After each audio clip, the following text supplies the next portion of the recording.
Get the cake right to the sight sex. Leave the fire and the roof style stuff. I'm on the grind like we're chasing the stars. From Millmore to Do Valley, we've come so far. Talk about legends, yeah, we know the score. Ronnie, I'm Bobby, we remember you more. From the highs of the Wembley fight to losing our trousers, still we ignite. Red and white with the pride, we're never gonna bow. Fighting like middlemen, hear the roar now. We're middlemen, we stand up tall. Through ups and downs, we give it all.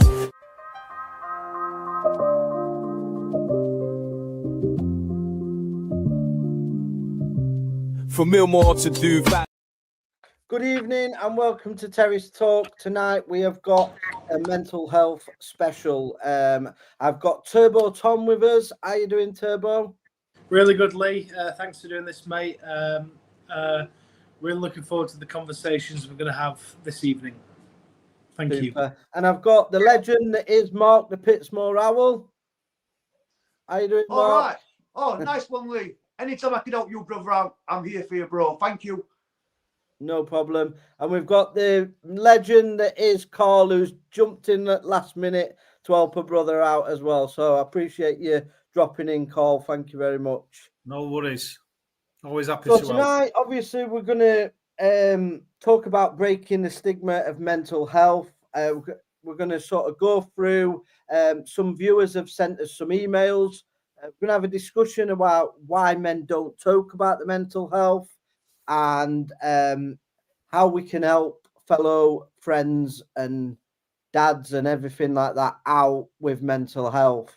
So I'm going to start with Mark. Mark, so obviously I know you can only join us for a shorter period. So you just tell us about how mental health has impacted your life over the years. How long we got, bro? I did something stupid in 2002. I went incarcerated for 5 years. I'm not going to go deep into it yet, but my ex were visiting me, 2 children, relationship, boom, you're into it, pregnant next man, fucking just switched on me. You can't see kids, nightmare. And for the first time I experienced mental health, because when you're incarcerated, you have a lot to deal with. I had her up 8 months into it. And I said, listen, she was sound and says, if you're going to go now and we'll be friends. Say, oh, once you've been with your Morehouse and all that, you know, that sort of talk, yeah? Solid. Yeah. A year into it, she won't keep away from prison. She was there. But then as soon as she met somebody else, changes instantly. Yeah. So I've only seen my daughter. My daughter, one of them, Chelsea, were like 5 when I got locked up. She's now 28. She was 28 yesterday. Haven't seen her since. Her sister Bethany come and see me for a year ago, but she was petrified about a month finding out. When I got out, I went to a contact centre. She put a rifle badge on me, little girl, to wind me up. And then basically, I had a red disaster. So my dad died of an heart attack out of blue. And then same week as my dad died, my mum got diagnosed with an illness called motor neurone disease. I basically watched my mum die. And then all the changes, trying to adjust back into society, really fucking fucked me up, man. I'm going to be honest with you. I started to go like this at one bit, shaking my head. And I was like, what's this about? So I went to the doctor and he says, no, because of trauma, what you've had. And that lasted for about 6 months. It's been gone now for years. But one thing, my dad always rammed it into me. My dad was very much a man's man. You're in a Morehouse, you need to be strong. Yeah.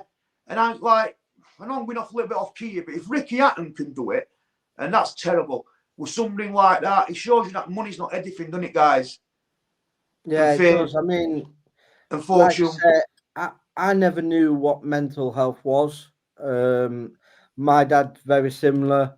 Obviously, they come from that era where you man up, you get on with it, and it's difficult. And I didn't ask anybody for help. I didn't know I had a problem.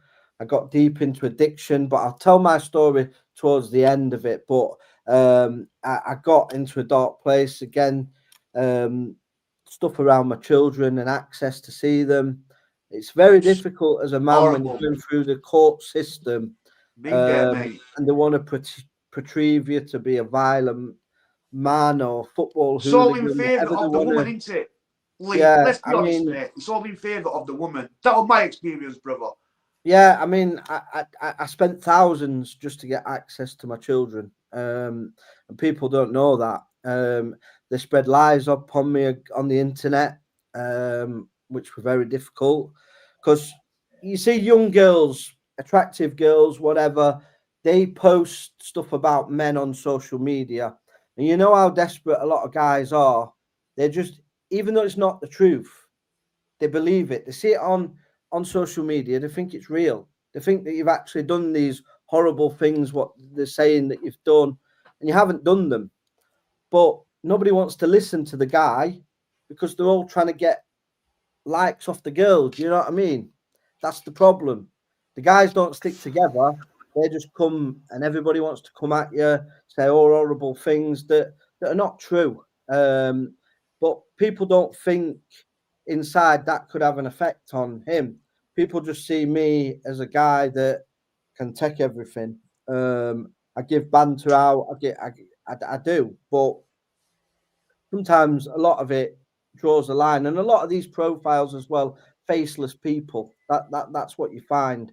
I've seen you recently on X, Mark, where you've had people calling you out and stuff like that, but they're not real men because they're not even showing a face, not a real name, but they're saying horrible, hurtful things, and they forget that we're just men. We're family men. We go home to us families, and sometimes this can have an effect on you, but people don't care. They just continue it until people break. That's my view on it.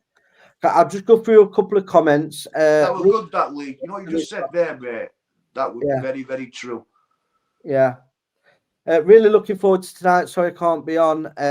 His day didn't go quite to plan. Good luck, everyone. You're so brave for sharing your stories. This is an amazing thing to do. Well done, Lee, for organising it. I'm proud of you. Much respect for the lads. Very brave. Kelly Forbobs, hats off, Lee. There isn't enough stuff like this. Looking forward to it. And Dave, good evening, lads. Brilliant idea for the podcast. Very brave. Well done. Yeah, so like I said, I mean, as men, I think it is okay to be not okay, is what I'm trying to say. And I think we should always look out for each other. I mean, Tom, I know you've got a bit of experience in this background. You've got a bit, so if you just give us a bit of your experiences. Well, do you know what? I mean, I'm not going to preach saying that I'm perfect, because I'm by no means perfect. Trust me. I've got my issues, and I think everybody, if they were to sit themselves down in a room and say, "Am I perfect?" Unless you are nuts, majority will say, "No, I'm not perfect." Obviously, I'm ex-military, 12 years in the Royal Navy, and I've come across my demons, but I've also come across a lot of really, really sad endings, really, to be honest with you. And I will, and I didn't want to, but I will call out the British military on the way that they handle certainly current serving recruits and veterans. I know they just tick boxes with the mental health side of things and how people feel, but look, yeah, hey, well done for doing this tonight, Lee. But yeah, certainly the system is incredibly wrong regarding certainly veterans and current serving military, as well as public serving life, certainly when it comes to men. Yeah. Cole, why do you think it is so hard for men to open up? It's $1 million question, really, isn't it? I've always been one of those people, quite intelligent. A lot of my friends and work colleagues would come to me with an issue, and I would always be like a voice of reason or someone that would come up with a solution, but always struggle to deal with my own problems, which probably buried my head in the sand for many years with my issues that I dealt with. which subsequently led to me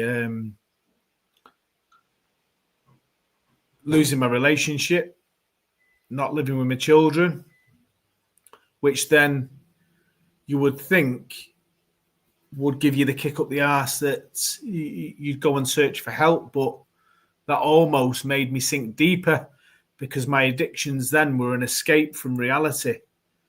So while I was gambling, or if I was taking drugs, or if I was drinking, it was an escape for 24, 48, 72 hours. And then obviously you'd come out of that with the realization that you've still lost everything, hungover, or you've lost money, and then the cycle would just repeat. So it took a long time for me to escape those demons. And I'm very Jack the Lad, like to be centre of attention, life and soul of the party. And for me, I wasn't strong enough to say no directly to someone, because I would always say yes if I could help. So for me, I had to move out the area. I had to disassociate myself with people. Couldn't trust myself within certain circles. And thankfully now I'm in a lot better place, a lot happier in life. And I'm probably at a stage where I still wouldn't trust myself in certain circles. So I've just got to make sure that I don't give myself that dilemma in the future.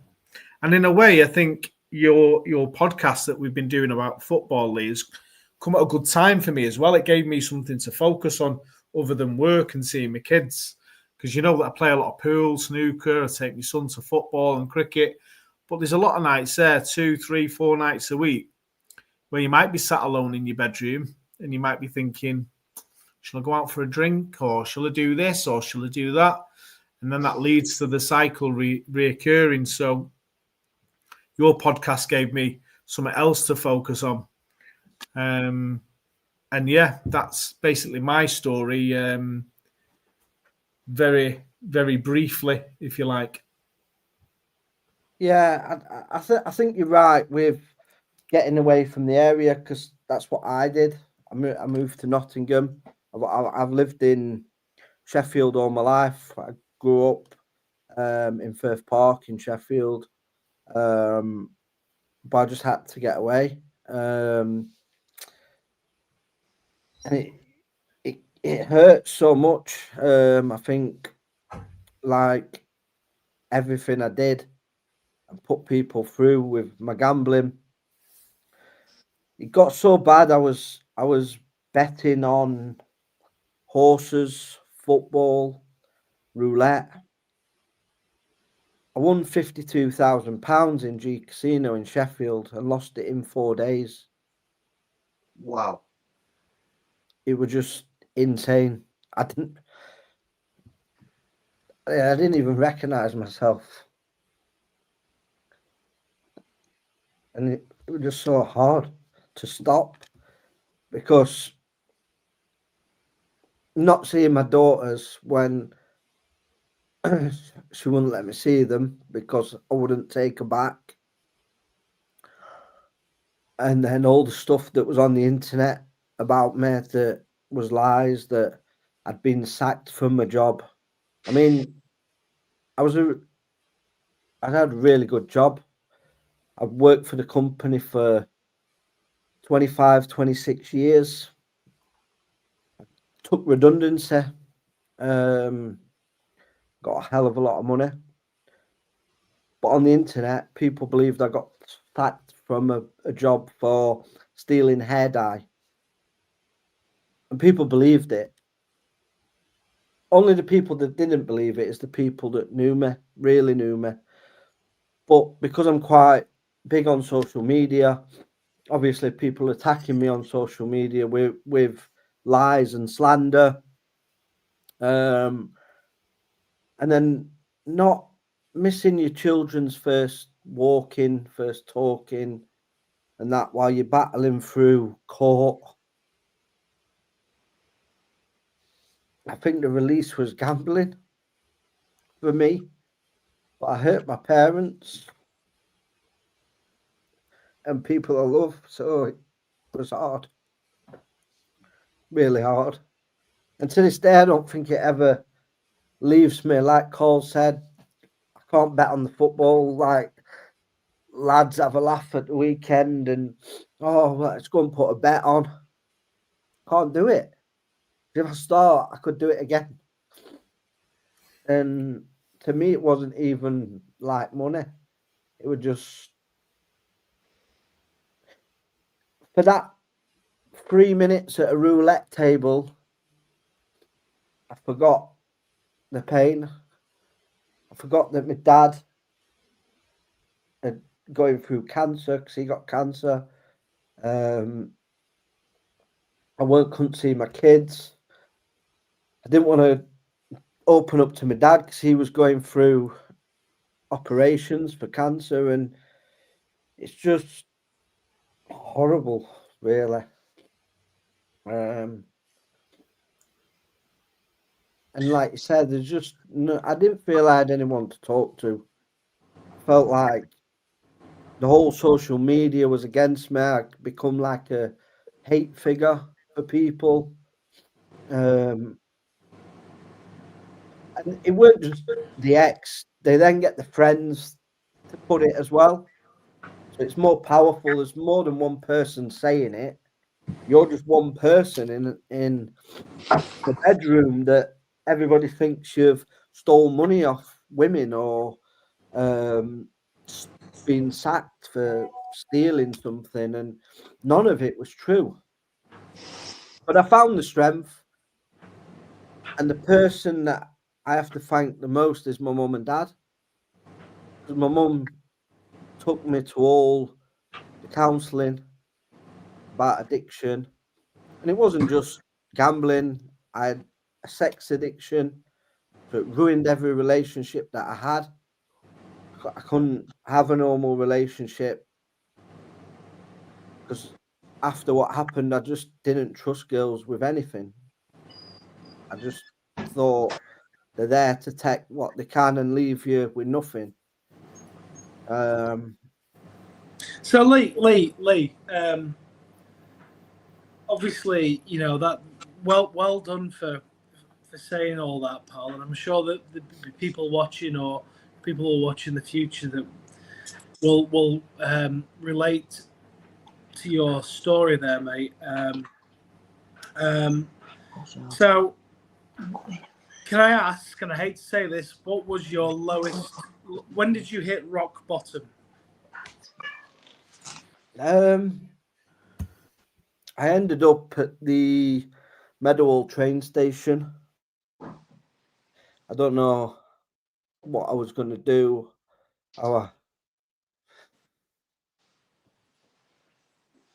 Yeah, that was it. I ended up Lee there. Carter said, mate, I think that you've been right brave, mate, doing this. I really do. No, seriously, man. Really brave. And you've shown that you're a man, a proper man. Everyone's on this thing. We've all got our own problems. You know, one thing what it's me big time here, a lot of it's to do with children. And because I ain't got a lot of time, I just want to chuck this in.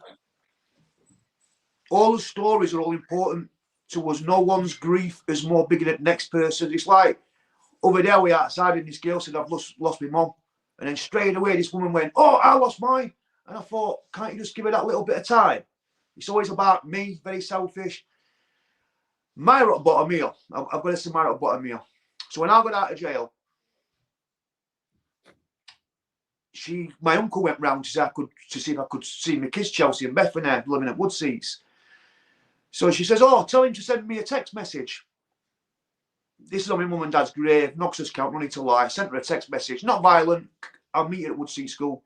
So when I got out, they know about it because I had to go to court. I had calves, yeah. So I was going from prisons, Ramsey to Sheffield Magistrates, family court, yeah. Long story short, I sent her a text message. Next thing, police have come round, boom, arrested me, recall back to prison. I had to go back to prison for a recall for a text message for trying to see my kids for a year until it expired. And I got out in 2007. And during that year, man, I couldn't accept it. I'll never forget the World Cup we on in Germany, 2006. I couldn't accept it. Couldn't accept it. And I was like, watching all the people I was in jail with on the original sentence come back in, not learn. And I've learned, and I thought, man, I was so close to Chelsea. Do you know what I mean? She works at a place in town at Quavers or Quivers. She's got her own business. She's very pretty. But they both thought she sells, you know, them shots. She shows them shots. Yeah. And I sort of think that her mom, in a fucked up sort of way, has put it on them that if they see me, they're dissing her in some sort of way. I've been to court 4 times because of record, and but that's all years ago. But what happened with me, what was very good, what helped me is I hit rock bottom like you did. My thing was cocaine. Do you know what I mean? And I met my Mrs. Sharon on we now. We had a son, Mark Jr., who's 15. Next month, we like that. That helped me, my focus on something else. Yeah, and then my Bethany come and saw me. But she was so petrified about a mum finding out. I bought her things. My mate was saying, Mark, don't buy a thing straight away. See if she comes second time. I wanted to. Do you know what I mean? Yeah. And then I wanted to see her sister because when I got locked up, she got in 20 months. In 2022. She was born 2000. Bethany was born 97, 20th of October. She was 28 yesterday. I've not seen her since 05. Do you know what I mean? I've had injunctions out on me, all this stuff. But the guy who she's with, I've got to say this now, yeah. So to me, he's not a man, and I'll tell you for why. Because they changed the name from Morehouse to his name, Gribben. Not legally, but just to piss me off, yeah. I was there when they were born. This ain't just a quick fuck. I was with him for 6 years. If I were that bad, well, I wish you visited me for the first year. Yeah. So I had to go through all this, changing names, and like, you know what I mean? It was horrible, really horrible, and like hit a low point in my life. But what I'm trying to say is, yeah, for me, he's not a man because Sharon, who I'm with, she's got 4 kids. I don't have none of them kids calling me dad. I'm Mark, and I'll always be Mark. And I asked, but said to them, I want them to go and see the dad. Sharon sound weird, but because of them not wanting to, that's up to them. But I'm a man. Do you understand? I ain't got no paranoid thing about the ex coming round like I think that maybe they had. This Brian Gribben from Woodseeks, yeah, about me. When I was in jail, they'd come up phone and told me to get behind my door. When I first went out, I went round and I ripped house off. Seriously, I did, in drink. I lasted 2 weeks first time. After that, I thought, listen, I've learned that, yeah. Good to get older, him, yeah. But that was 2005. When I got out again, I thought, then he released me again. Then I got recalled for the text message. I ended up doing 4-9 out of it. I did 4-9 out of 5 years. So I got out 07, went through trauma at parents dying. And after that, I thought, don't do that again. That was silly. But I think a lot of people would have done that because I'm not going to go deep into it, but she did a lot of bad things. When my mum was dying, she had weeks to live. She wrote a letter. Can you see Chelsea and Bethany? This is my mum. She took it to a solicitor. My mum died without seeing him. A lot of things we don't want to go into, but I had a lot of rage inside me. Do you know what I mean? My mum got her job working at Roxy's nightclub. My mum worked at Side Gallery. She grassed my mother up to social. She had to pay £18,000 back. Sort all my stuff. I'm going to be honest with you, I was raging. But then when I got out and I met Sharon sort of explained to me and let me see it differently. Having my son took the trauma away, but it's still never ever fully gone away. Do you understand what I'm saying to you? But the point I'm trying to make is, yeah, he's not a man because I won't do that. Like I said, I'm Mark. Do you understand? Yeah. And like they see the dads, one what done, that's his, you know what I mean? But some men are so, oh, don't want him round you. But you know, because of their own insecurities. Yeah, I mean, you should never use the children. I mean, I've never, so a lot of stuff, even that they've done to me, I wouldn't even say I'm on here because I wouldn't want my children to see it.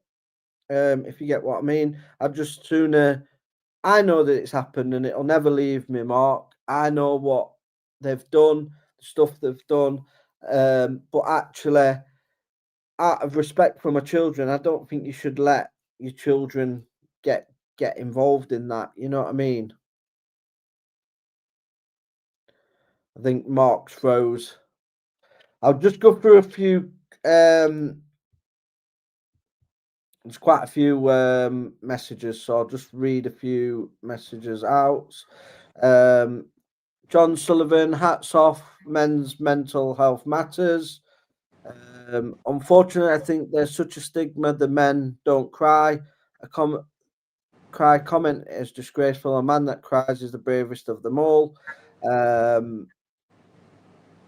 It's crazy to see what mental health can do to people. Talking about it helps and sharing. Wayne Clark gives a love art. Obviously, I used to work with Wayne. He's a really good lad, Chesterfield fan. Known him a long time.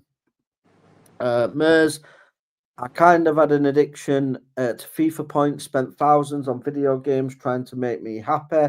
So glad I decided to stop playing it, urged to spend more, nagging in the back of my head. Yeah, that's what happened with me with the roulette. I would just I'd win an amount. It was never enough. I'd go back and then I'd lose it. Then I'd want to go back. It's just such a bad thing. Really bad. My dad's commented on it was a terrible time, son, but I know I tell you off and go on here, but we are proud of you. Thank you. Yeah, my mum, like I said, my mum and dad were the people that saved me. Without them, I would be dead. 100%. I wouldn't be here. My mum had said, "You're going to sort yourself out. I'm going to come with you. We're going to go get help." Went counselling. But the thing that made me change was not the counselling.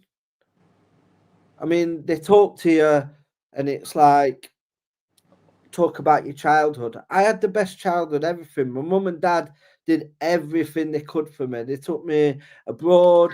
We lived in a tough area, in Sheffield, council estate. That's where I grew up. And they gave me everything they could.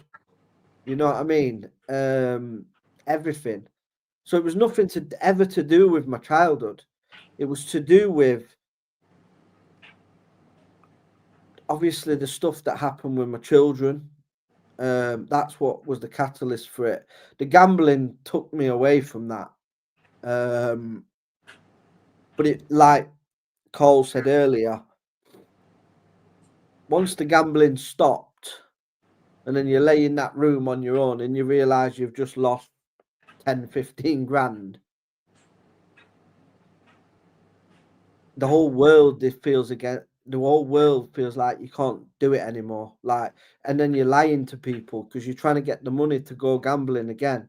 And you'll say, I don't know, I've lost money somewhere, or somebody's mugged me, or something's happened, to try and get more money to get your fix of that time because you think you need it.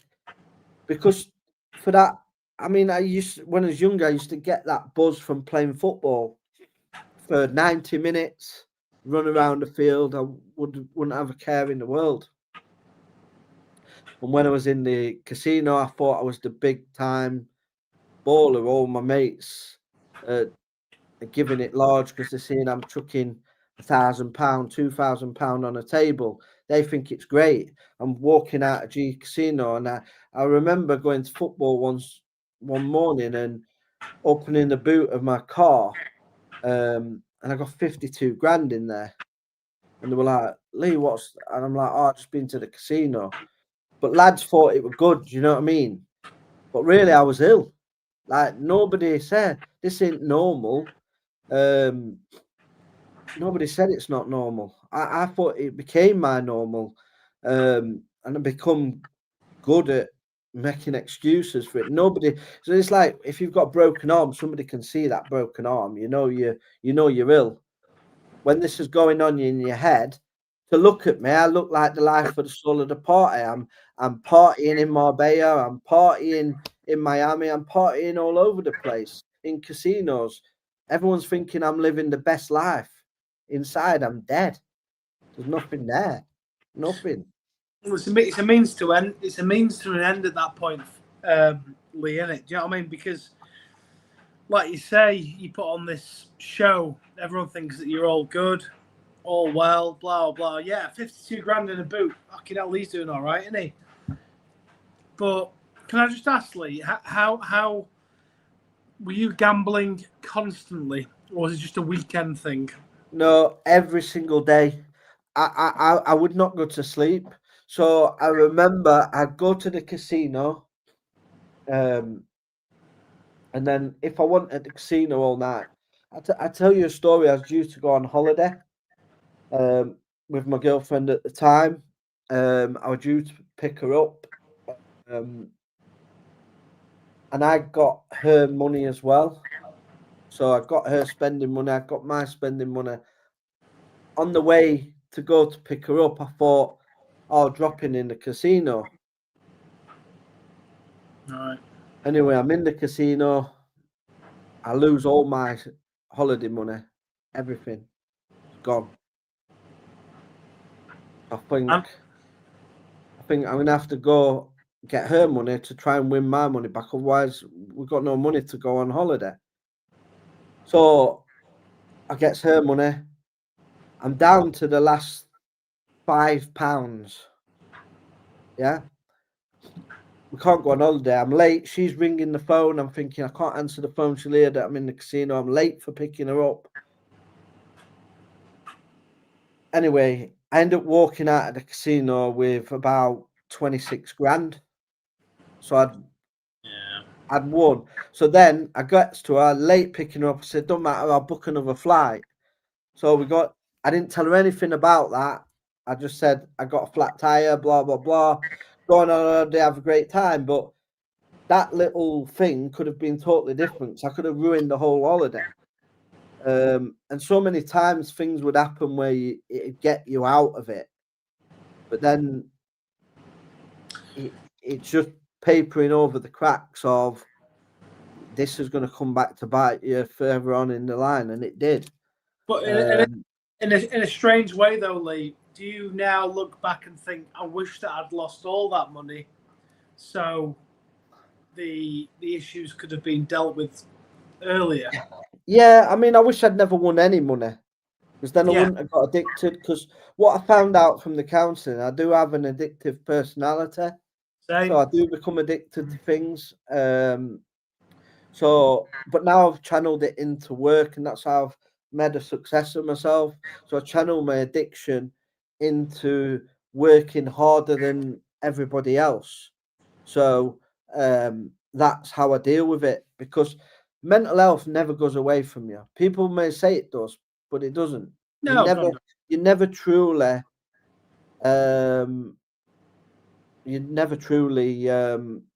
get over it. Shelley's just put in the comments, I was with you a few times, mate. I saw it go tits up. Yeah, he's seen it was due to go on away day. In the end, needless to say, we didn't end up going to, I think it was Northampton. Me and Shelley was going to do. Jonathan shared, there's lots of comments coming. I'm sorry if I haven't read everybody out. I just think, well done, Lee, for putting the show Mental Health Matters. Well in, lads. Good stream tonight. Yeah, I am actually going to go to, because some people did email in some sort of questions for the panel. So I'm just going to get these on my phone, and I'm going to ask you two guys your views on it. So the first email is, hi lads, one of my best mates has gone really quiet recently. He's cancelled plans, doesn't come to football anymore, and says he's just tired. I don't want to pry, but I'm worried. What's the best way to check in without it making it awkward? Well, it depends on the relationship you have with your mate. So if it was me and my mates, I'd be WhatsApping them saying, "Oi, soft lad," or whatever, right? But obviously, it depends. I mean, you know yourself, in any sort of WhatsApp group that you're in, or any sort of relationship, when somebody changes the way that they speak to you, you can even tell via text message, you know there's an issue. Or you literally, I think Brighton and Hove Albion did a video, I think it was a few weeks ago, about it was two mates going to a football game, and one mate could tell the other mate wasn't quite all right. And at the very end, he just said, "Listen, pal, You all right? And you have to look them in the eyes. Are you all right? And then you'll know. You'll know. My dad's commented again. People listening to this may think it's a lie, but believe me, it's not. Really, nearly broke our family, but it's been hard, and he's turned his life around, and we're proud of him, which means a lot because, I mean, the reason why I wanted to turn my life around was for my children and my mum and dad, and that were it. They give me the strength to say, I'm killing them. This ain't killing me, it's killing them. Do you know what I mean? Like, I posted the intro video out for this, and there's a video of me doing hopscotch with my daughter. That video means so much because I went to pick her up. I'd just lost $6,000. I didn't even want to go and pick my own daughter up because I was ashamed. And she was so happy that I did hopscotch with her. And I just thought, I'm a useless human being. But I looked at my daughter and I thought, she actually looks up to me. And I know then I've got to beat this. And if it's in your head, you can beat it. This is what I will say to anybody. It'll never leave you. But the best thing you can do is, like Cole said, fill your space with things you enjoy. That's the only advice I can give. I'm not a professional. I don't claim to be a professional. But what helped me is doing things that made me happy. I normally say go and watch football, but when you support my football teams, that's the bad idea as well, because that can put you into as much depression as anything else. But do things that you enjoy doing. Spend time with your family, because they're the people that matter. But yeah, I'll read another. This one actually, it's another one. Hi, Bushy. I've been gambling for years, football bets, slots, anything really. I've just lost a lot of money, and my missus doesn't know the full story. I want to stop, but it feels like I'm trapped in a cycle. How do I break it? Tell her the truth. Tell her where the money's gone. That's the only way you get out of it. You know you can lie your way out of it. You've done it 1,000 times if you've been doing it regular. Go home. Tell the truth. That's what I did with my mum and dad. I told them, this is what I've done. And yeah, they went absolutely crazy. But they were upset. They didn't know how to handle it. They're not professionals either. They just thought, you're selfish. You feel selfish because why are you hurting these people? But what are you gaining out of it? You're not. But you can't stop. This is the thing. It's an illness, and like you said, there's no bandage to cover it up. Yeah, you still look the way you look. You still, to everybody else, that outgoing lad that is the life and soul of the party. When anybody wants cheering up, they say, "Oh, Cole Bushy, bring him out.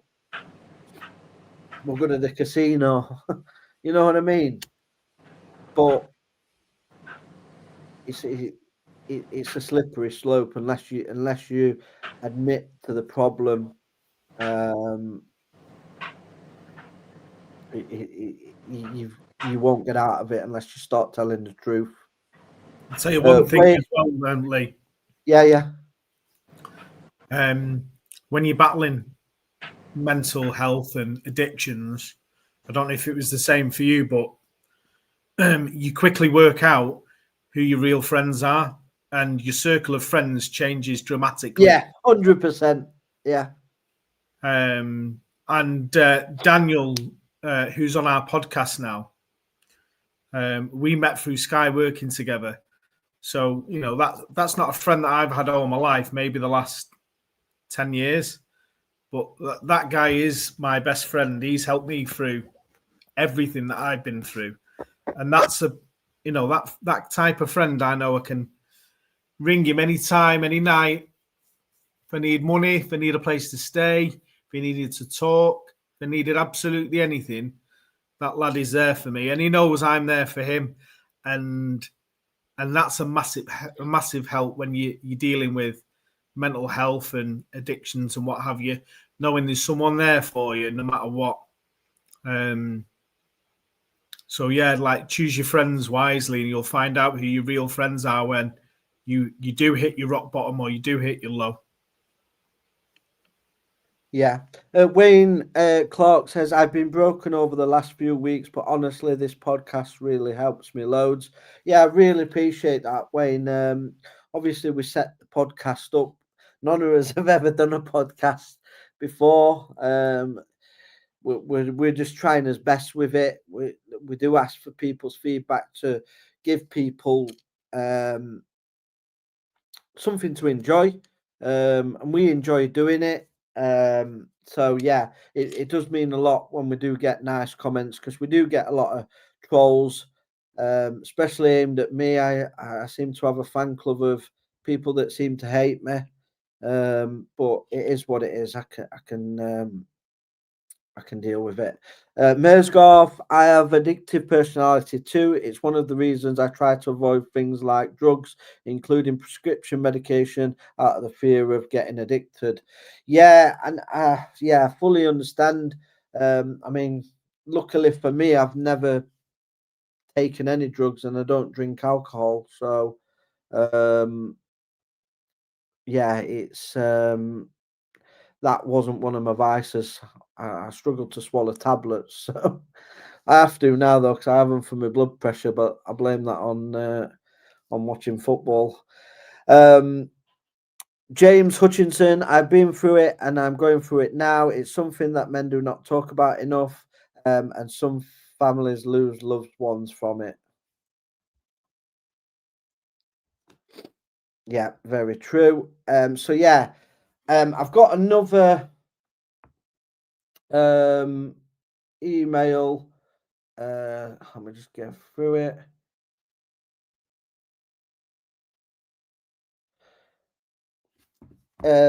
Evening, guys. I lost my dad suddenly 6 months ago. I haven't really processed it, and I just threw myself into work. My mates think I'm fine, but I'm not. When does the grief get easier? Well, I'm still, go on. You go, Carl. You go, pal. I was just going to say I'm still dealing with grief now. 4 years after a breakup, 10, 15 years. So one of my friends who I used to work with committed suicide, and the weekend he committed suicide, we'd spoken about going out, and I'd sent him messages and he didn't reply, and then I got told at work. Now let me tell you, when you deal with mental health issues yourself, or you're dealing with your own demons, for years I thought, should I have gone round to his house? Should I have called him more? So when it comes to dealing with grief, I mean, grief will never ever leave you. It's how you deal with it. Obviously, over time, it gets easier. But I think the most important thing is having a support network around you to help you deal with the grief correctly. If you've got the right people around you being supportive enough and you're talking about it, you just learn to deal with the grief better than someone who hasn't. If you've got no support network around you and you don't deal with grief very well, that stuff's going to haunt you. It's going to be on your back like lead weights, bringing you down. So for me, it was about having the right friends, the right circle of people around you. And when you're dealing with addictions, you don't have the right people around you. So my advice is to stay around loved ones, have the right friends around you, talk about it, and the grief will still be there for a long time. but you'll learn to deal with it, cope with it, and over time it'll just get a lot easier. Yeah, good comment. I mean, luckily, I mean, I lost my I hadn't lost my parents. I still got my parents, but obviously I've lost loved ones like my nans and stuff like that. Which is, I don't think it ever sort of disappears. I'm just going to put Mark back on. I think his battery went. Hey, Mark, you all right, mate? You know, brother, I'm so sorry about that, pal. I need to No, tell you a story, did. but I think he's gone again. Yeah, I think it may have just knocked out again.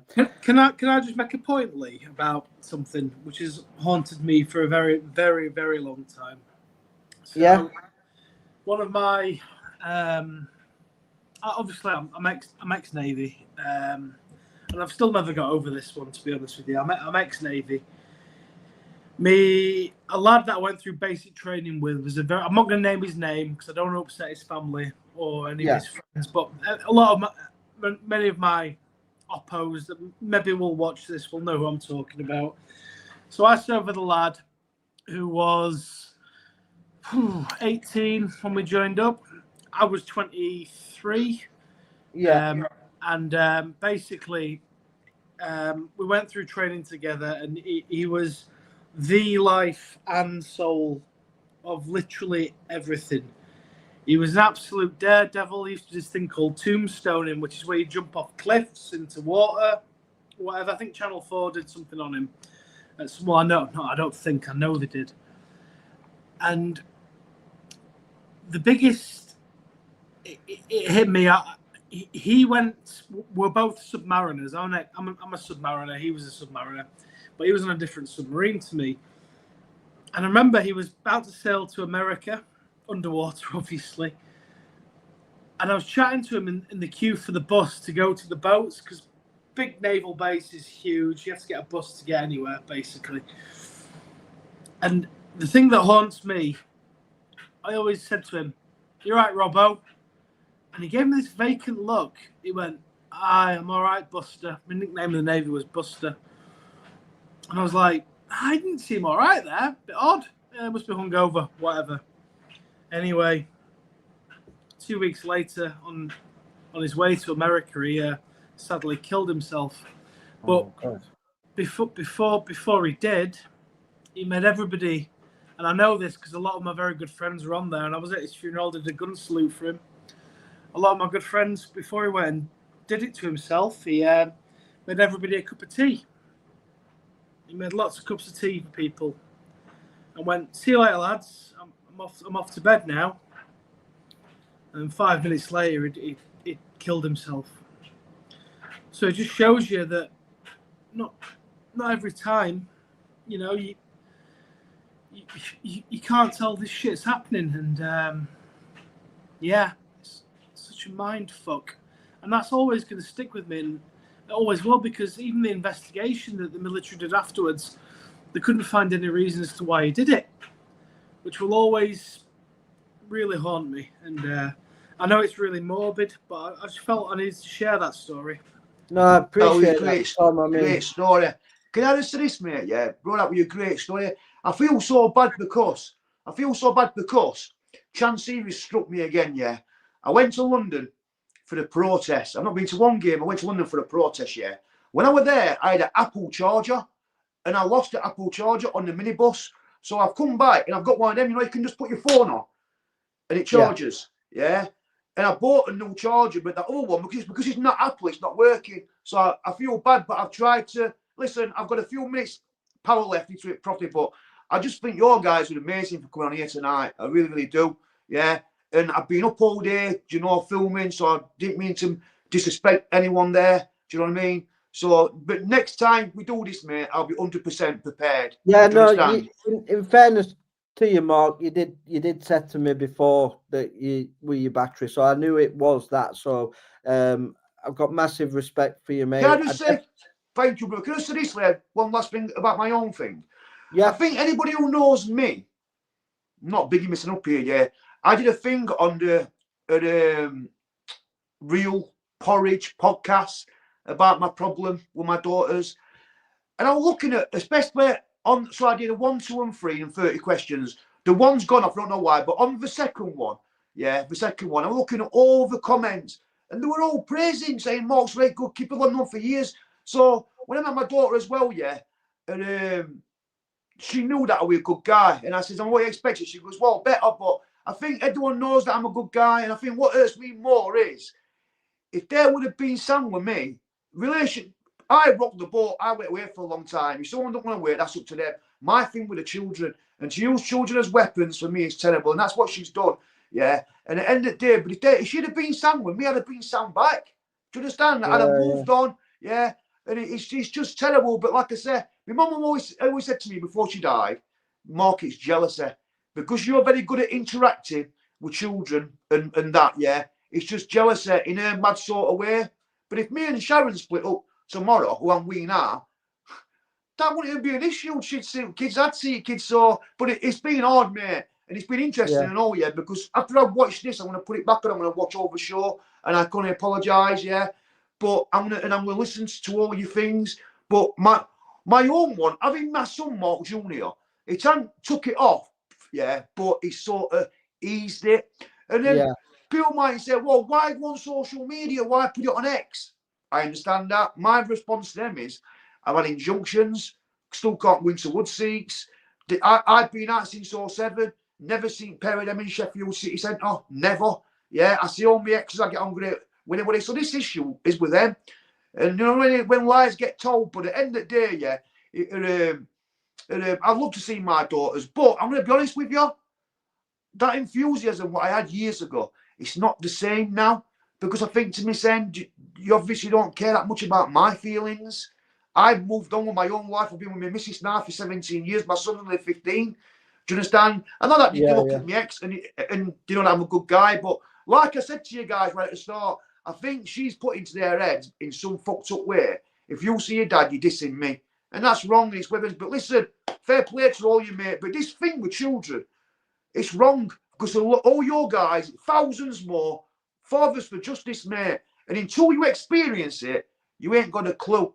Do you know what I mean? But if I ever did see my daughters again, yeah, I mean, I've lost a little bit of respect for them. Of course, I love them, but I know how bad she is with the poisoning.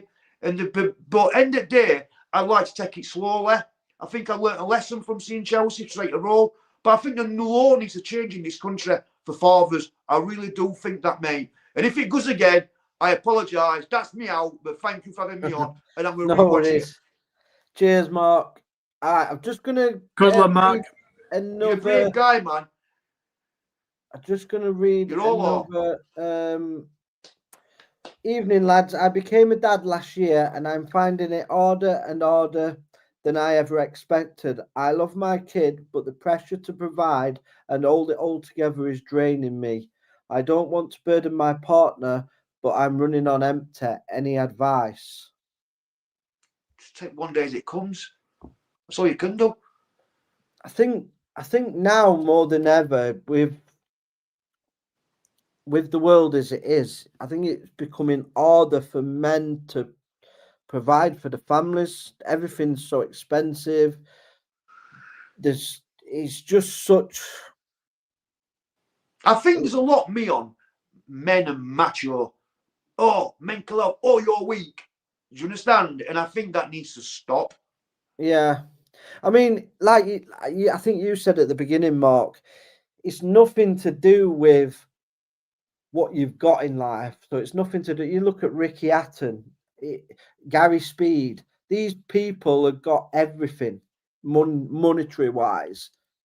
But if you've got mental health and issues that you can't talk about because the stigma is you're some kind of wimp, you know, I'll get it tomorrow, and I know I will. Always, he was crying, blah blah blah. Lee, can I listen to this, mate? That proves that you're a real man, mate. Yeah. Listen, real men cry. So let's put that to bed. You know what I mean? Yeah. But you know what I'm saying, Mark. But it'll be a faceless profile. It'll be somebody that won't, you know, they like to say something, but they would never come and do it in person. I've had so many people saying stuff, but when you see them in person, they don't Can say I say that. this, bro, yeah, before I go? Because I just don't want it to go black and it to go, yeah. I need to say this, yeah. So I've been more pissed, more loud, used to go on radio station, blah, blah, blah. I was doing that for 16 years, yeah. You've seen what I get on social media, yeah. I'm in Sheffield City Centre nearly every day drinking. Do you know how many people's pulled me and said, "Well, come here, you bang out our order." Or you've said this, you this and that, yeah? Have a guess. Zero. Yeah. Everyone knows who I am. This is not a balaclava. Everyone knows my face. Do you understand what I'm saying to you? Mate, the cowards. I've gone to when I go to the game, people ask for pictures and they say they respect what I do, but behind computers, somebody's saying all other stuff. Do you know what I mean? My dad says, Mark, he totally understands your feelings, and I love art. That was from my dad, Mark. Oh, so your dad, Lee, listen, I want to get off now, yeah, because if it goes Yeah, to life, man. I don't want it to end like that. But listen, the guy there, the Man City fan and the ex-squadder, top respect. I'm sorry about the thing. I've explained to you why it happened. So you take care, yeah. And listen, don't just say it, man. Come and do it. Come and hit up with me and Stuart, and have a drink with us. Yeah. I'll definitely, because I'm always down Sheffield at weekend picking my children up and that. So yeah, I'll come and have a drink with you. But at least you're seeing your children, mate, yeah? And at least I've got Mark Jr. But thank you for letting me on and thank you for letting me share some of your story. Man, you're brave. And listen, thank you for saving this country and blow them all the way. Big up, Rotherham. Take care, guys. Cheers, Wednesday, aren't we? Well done, man. Take care, man. Thank you. See you later. Gotta sort that out, Sharon. He's the top lad, Mark. He's the Yes. lad. But those people are cowards. They hide behind keyboards thinking they're tough. Scott Kent, great show, lad. Respect to you all. Yeah, I hope you're well, Scott. Yeah, so like I say, it does affect us all. So did anybody have any advice? Did we give, obviously, the new dad that's struggling with providing and running on empty? What I would say, as Mark was saying before, listen, I've got a 6-year-old daughter, and you know, ever since she's been born, I've thought I'm not the best dad, but you know what? We all make mistakes. Not that I've made any like huge mistakes or anything like that. I mean, I probably have too much lager here and there, and she'll tell you that herself. But look, you just got to, as Mark was saying, you've got to go day by day. As long as you can provide for her, keep them fed, watered, you know. But then you've also got to make sure that you're happy. I mean, having a child, I mean, I'd never expected to have a child, and I've got one, and it was the happiest thing that happened to me in my life. And yeah, look, you just got to go day by day. And if you are struggling, maybe, you know, speak to other people that have had children same age as you. And I want to say, Lee, at the bottom of this here, you've got a lot of I've got a tags, lot of I've put them on, so there's a lot of numbers running across the bottom of the stream. So like I said, I did go for help with my gambling. And there's some way you can just text them as well if you're not great on the phone. So it's shout text to 85258. Andy's Man Club, which is a really good one as well. Gamcare, which I use. So Gamcare are pretty good. So now I'm kind of banned from all betting apps on my phone. So like I said to you, I used to go home, I used to play roulette on my phone, and then I used to be, I got that bad, I was like gambling on Gaelic football, who scores next, and tennis, anything that was on the app that I could bet on, I would bet on. That's how bad it got. So I don't even know how I held a full-time job down while I was doing it, because I wasn't sleeping. I was going through the night like a zombie, and then I was so stressed at work because I'd lost loads of money. So yeah, they do help, but like I said, for me, what got me out of it was seeing what it did to my family. That's what were the thing for me, the motivation, I would say, to stop. What I would say, Lee, why don't you tell everybody the point of where you stopped and where you are today, mate? So yeah, so I kind of stopped. It would have been near on 8 years now that I've not gambled anything at all. Might even be slightly more. And obviously now I've done well for myself. I don't gamble. And yeah, I don't have any sort of desire to gamble, and it's not like I don't miss it, because seeing like my dad in the comments saying that he's proud of me makes me think everything I've done to get here was worth it, because people are proud of me rather than they were disappointed in me. I knew they were disappointed in me, and they have every right to have been disappointed with me. So yeah, getting that feedback off of people to say, actually, I'm proud of you for what you've done. Being able to take my daughters out and not be stressed about money, and I've just lost all this money, and you're not fully with it, and you're trying to look after children, where now I just enjoy every second of having them, and I love taking them out and doing stuff, and I love watching football. I love doing the podcast with you guys. I just enjoy life again. It's not like I used to think, oh my God, I don't want to get up today. I've got no money left. I can't do anything today because I've gambled it all, or, that type of stuff. So where I'm at today, I'm in a lot stronger sort of position with my mental health. I don't. I think the harsh thing is, Tom, I think it has made me more hard faced with people. I don't accept much anymore. It's a defense mechanism, isn't it, mate? Yeah, I think so. Yeah, yeah.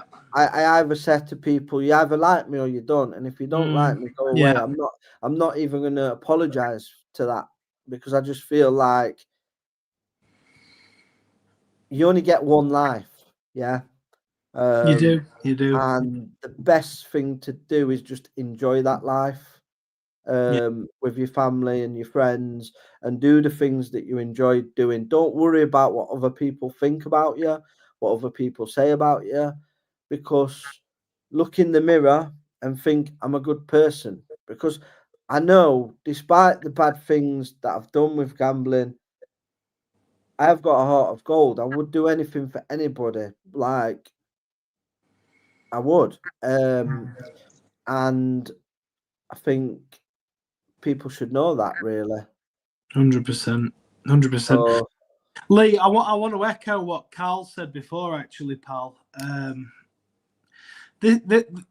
was just going to say, Carl, I want to echo what you said before, mate. That's my best mate there. You only live once. It's true. It's a good saying, but it's true, isn't it?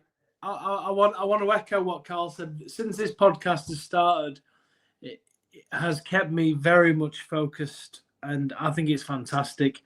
Even with my wild score predictions on your Thursday night show. They send Carl wild. They do it. I do it on purpose, Carl. Wild is the most underestimated statement. Oh my God, wild. But I'll tell you something now, Lee. You've done a great job, pal, setting all this up, mate.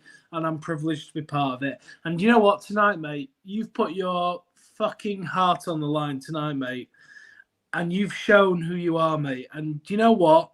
Hopefully, hopefully now people start to see you, that you're a fucking good guy, mate. And I know I do, and I know a lot of people do. There will be those fucking faceless accounts that say whatever. But do you know what? Well done, Lee, mate. Really well done. Lee, I mean, I appreciate that, Tom. Lee Bush is a top guy. He just supports a shit team. No, but yeah, it is. It means a lot because, like I said, I do get a lot of sort of stick online from people. I think, Tom, you might have had a perception of me before you met me. I know John did. He was like, they made you out into this, and like when they've got to know me, they're like, you're not like what people say at all. But no. It's just an online persona. I guess people just have that and run with that or whatever. Yeah. But like I said, I have. I'm not saying I've been perfect. You know what I mean? I've had fights at the football. I just like any other lad that lived. Do you know what I mean? We've all done stuff where we think we shouldn't have done. Mm-hmm. I have been a twat with some of the women that I've dated. I'm not gonna lie. I've never hit anybody, but I have kind of not been the best boyfriend. That's all I can say. But a lot of that was again on my addiction. It wasn't just gambling. I had a problem with that. And again, it was a defense mechanism to not get in the positions that I've been in before. I think where you kind of have a relationship with and children involved, and you get hurt, and you don't know how to deal with it sometimes, and yeah, you make the wrong choices. Growing up, I think we've all made wrong choices, but it's about, if anything, us guys stick together and look out for each other, and realize it is hard being a white English male these days. I think if you go into the media and stuff, you kind of beaten from pillar to post with everything at the moment. As a man, I think it can be very difficult, and there's a lot of sort of groups of sort of feminists that just beat you down, and I think especially a lot of I feel sorry for a lot of the young lads that are coming up now that are going through all this era of social media where they've got to have a certain brand and profile to be accepted, and because obviously the influencers they're looking up to, they think they've got loads of money, this, that, and the other, and they all want to be like that, and they all can't be like that. Do you know? Not everybody can do it, and I feel sorry for them because there is a lot of pressure on social media for young relationships, for young people as well. So I think we've experienced a lot of it, but when I was definitely younger, social media wasn't as prominent as it is now. And that's the reason why I did the show tonight. I do really sort of appreciate you guys for jumping on, especially you, Carl, because you weren't due to be on at all, mate. I really do appreciate it. Well done, Carl. Good lad. And Tom, as ever, you've been a superstar, mate. One of the best things I ever did. Tom used to watch the show, and then obviously was commenting, and he ended up coming on to the show because he said he'd like to be a part of it, and it's probably been one of the best decisions I've ever made because he's been an absolute superstar. I love his rants as well. His rants are getting good plays on my shorts. They're getting at the minute. Can I just say, what's your fucking predictions though? Oh, Carl, I need to be on that Thursday show to debate you, mate, but we'll have to speak to the producers of that, pal. Can I just What subject do you want to debate me on? Oh, just Joshua just says, hi, lads. Can I just do a shout out for Joshua as well? Yeah, of course, absolutely. He's another young lad who... good lad. Yeah, he's a really good lad. And I know, Tom, you've had a I few have. chats with him because I have. he has been struggling recently. But he is a really top guy, is Joshua. So yeah, thank you for watching, Joshua, and I do hope you're okay, mate. He is a top guy.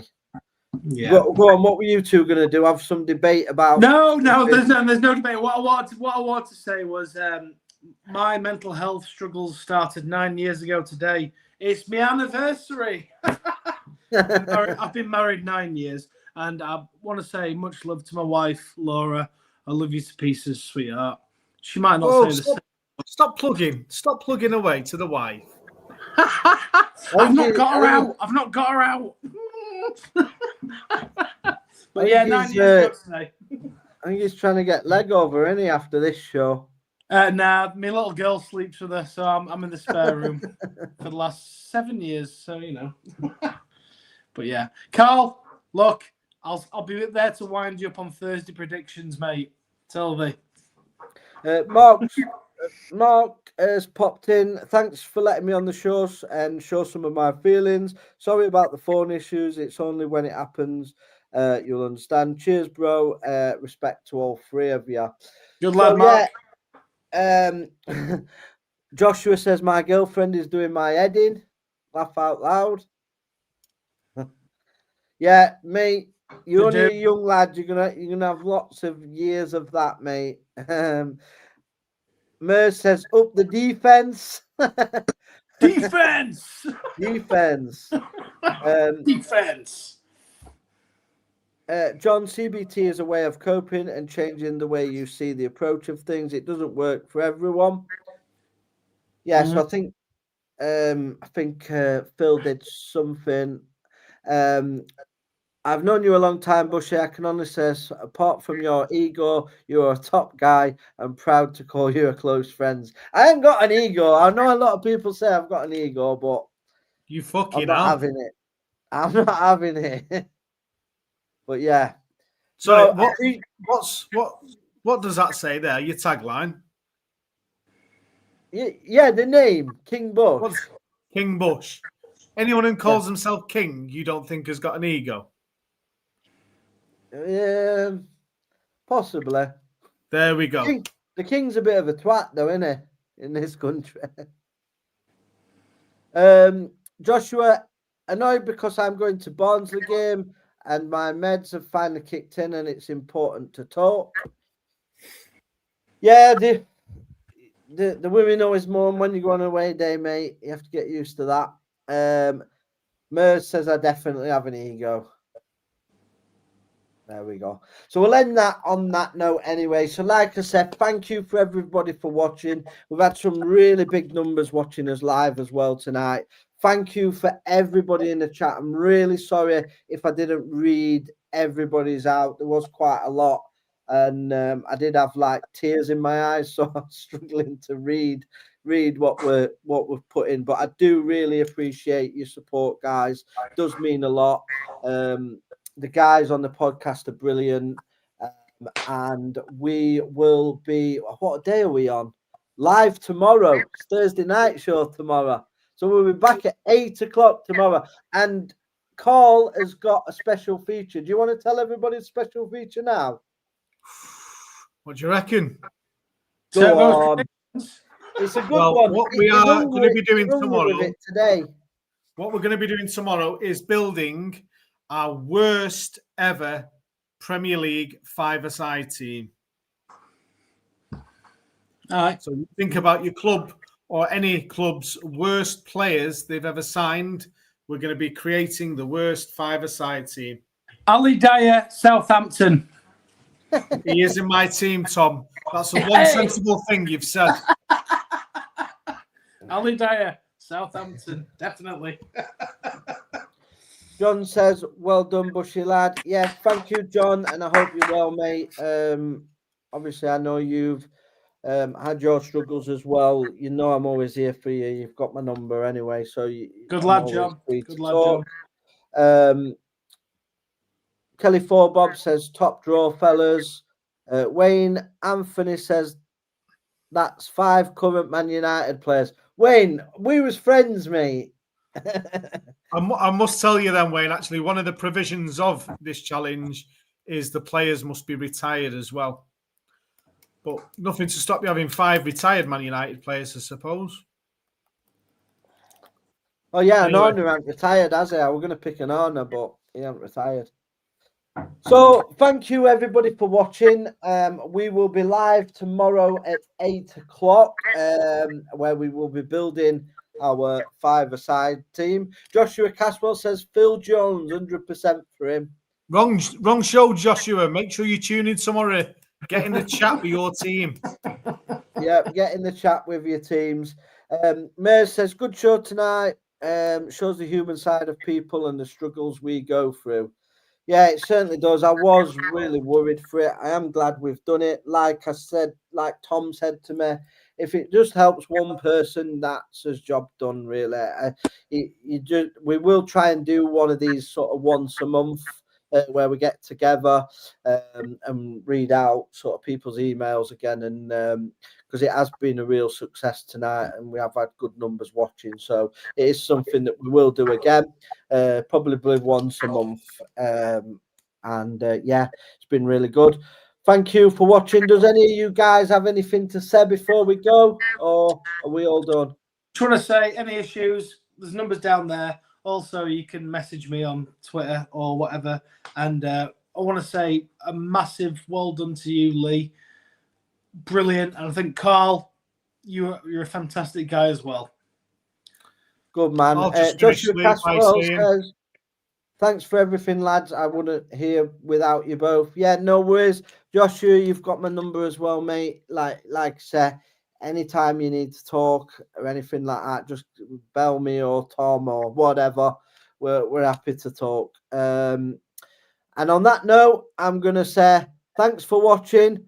Man United beat Liverpool. Oh, Lee. Paul, what did you feel about that game? I just wanted to say thank you to someone anyway. Yeah, go on.